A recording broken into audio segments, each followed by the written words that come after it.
While I am a Sonic fan first and foremost, I'm also a huge Kirby fan. It's in my top 3 franchises. Now that I think about it, I should probably squeeze Rayman in there somewhere.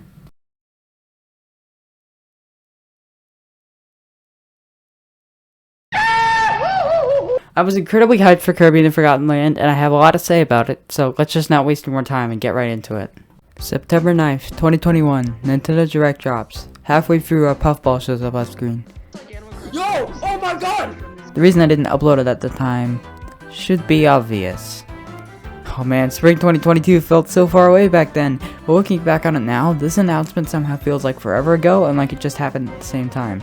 Like when I hit 40 subs the other day, thank you for that by the way, I was like, wow, I just hit 30, but then I realized, no I didn't, it's been 6 months.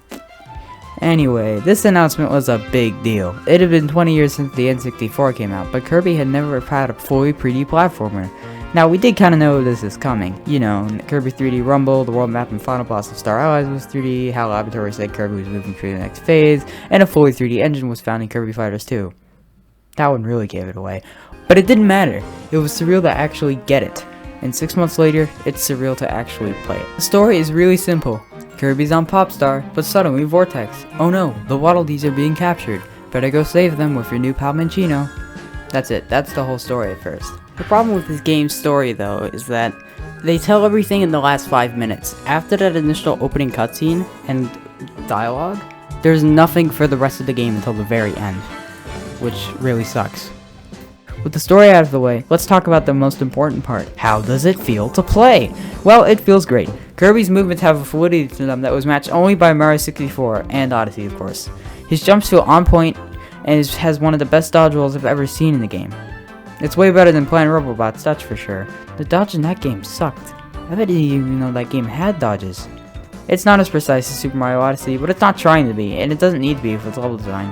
Kirby's running speed is a bit slow, but you can fix that by scanning your handy-dandy Metadata amiibo that I'm sure you all have. So what was I gonna talk about next? Oh yeah, the level design. It's also on point. Unique themes with tons of secrets, new gimmicks every stage, room to explore, great use of the abilities, and they are all just the right length. About those abilities though, that's kinda a disappointment, at first glance. Let me explain. So previous Kirby games had 30 abilities with like 5 to 15 moves each. This game has 12, 10 if you don't count Sleeping Crash, with 2 moves each. My Boy Fighter isn't even there, like hello? 2 new ones this time, Drill, which lets Kirby become Mole, and Ranger, which gives Kirby a gun. I really liked Drill, but I actually didn't like Ranger at first. You're just a sitting duck while aiming your target. When you evolve it though, the damage output is way worth it. As you get further and further, you realize that this is the perfect amount of abilities, especially with the evolutions. Don't worry, we'll get there. The 2 moves only is disappointing, but it's Kirby's first 3D game, so I'll let it slide.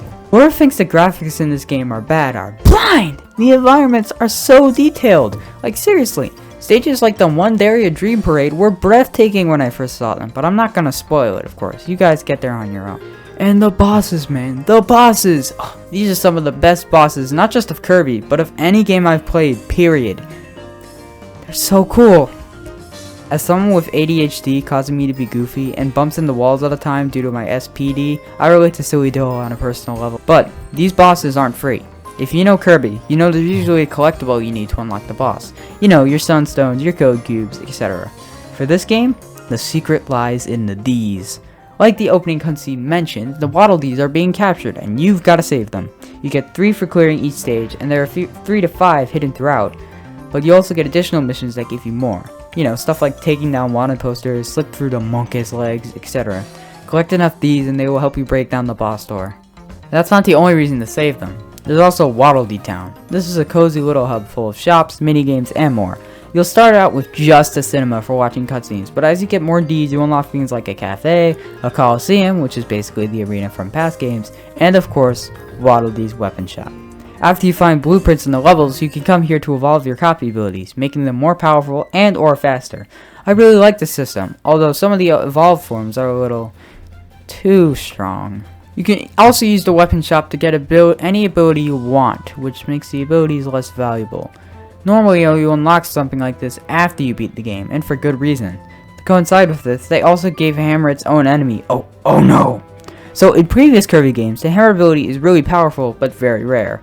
The only way you could get it was from Bonkers, who according to this game is non-binary, so lore, who is a mini-boss. So they've increased the availability, but still made it powerful. Am I the only one who sees a problem with this?